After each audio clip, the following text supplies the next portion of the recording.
it's got some birthday cards in it. I'm pulling it out. I look through some birthday cards, and it quickly takes me on a trip down memory lane. So I'm going to take you there with me.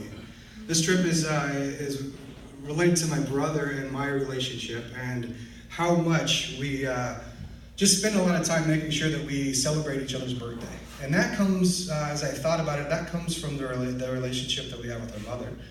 She was a single mother for a lot of the early part of our childhood, so she always made sure that she took extra special time to celebrate our birthdays and make us feel special on that day, because it was our day, right? It was our birthday. It was something that she wanted to make sure that we remembered.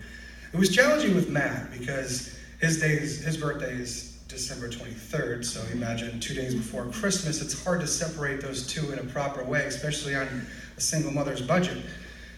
But she did it. She figured out how to pull it off. We always had a fun celebration for my brother. Mine, not as hard. It's in July, so far I'm enough away from Christmas. But we'd always have a very big celebration for mine as well, complete with homemade ice cream that my grandfather would always say, you can't have any of this if you don't have a hand at the crank.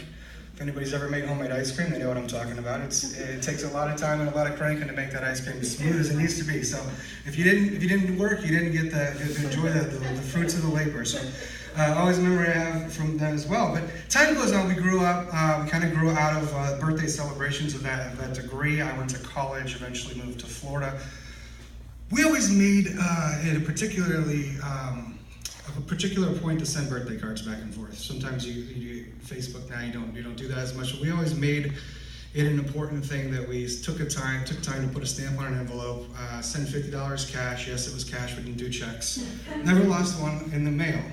But as time moved on, I apparently sent one of my birthday cards to my brother in December of 2005 without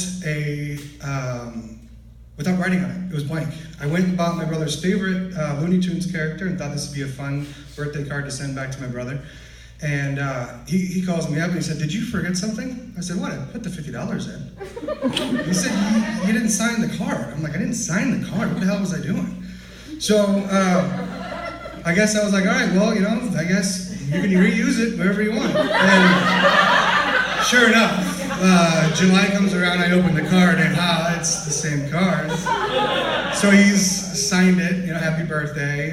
This was now July of 2005, or 2006, and it created a tradition. And it's funny because my mom actually was the one who said, "Well, why don't you just send it back to him? That'd be kind of funny."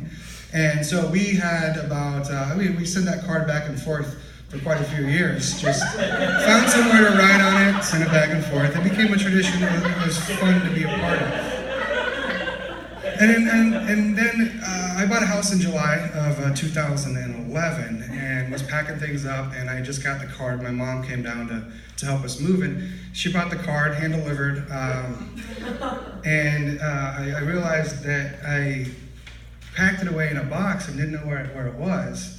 But it's interesting that it was hand-delivered because one of my favorite birthday stories of my brother and I is on my 30th birthday, I planned a big bar crawl. And we got about 30 people together, some friends flew in. My mom and brother actually flew down to surprise me as well, so that was really fun.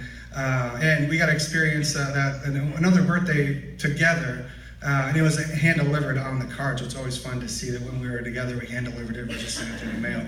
Unfortunately, though, when I was moving, I did misplace the card.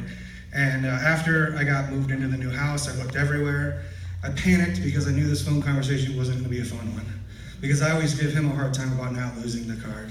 So when I actually did lose it, it was a pretty challenging conversation, but I had to have it. Picked up the phone, called him, and I said, "You're going to kill me," and told him the story. It was a sad moment because it was something that we created, a tradition that we shared, and something that we enjoyed being a part of together. So I'm sitting there. I grab this blue bag. I'm taking a break, trip down memory lane, and I've pulled out these cards before, and I've looked at them. And I'm looking. Okay, this is a card from my dad, and a card from my grandfather in 2010. And I'm thinking, I never really throw cards away either. Like, cards are kind of like just here somewhere. Somebody else probably throws them away on my behalf. But, usually I stuff them into a box or a bag, and this so happened to be the bag I pulled out. And then I see one from my aunt and uncle from July of 2011. Here's my mom and dad, July of 2011.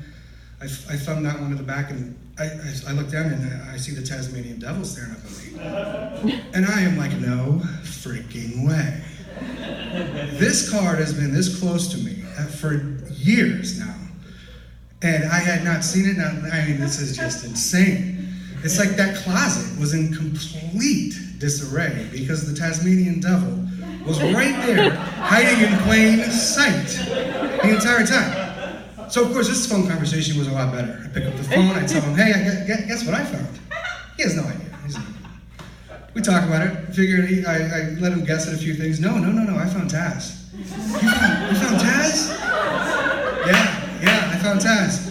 So now it's fun because we're going to be able to create that tradition. And I kid you not, during this storytelling class, this happened.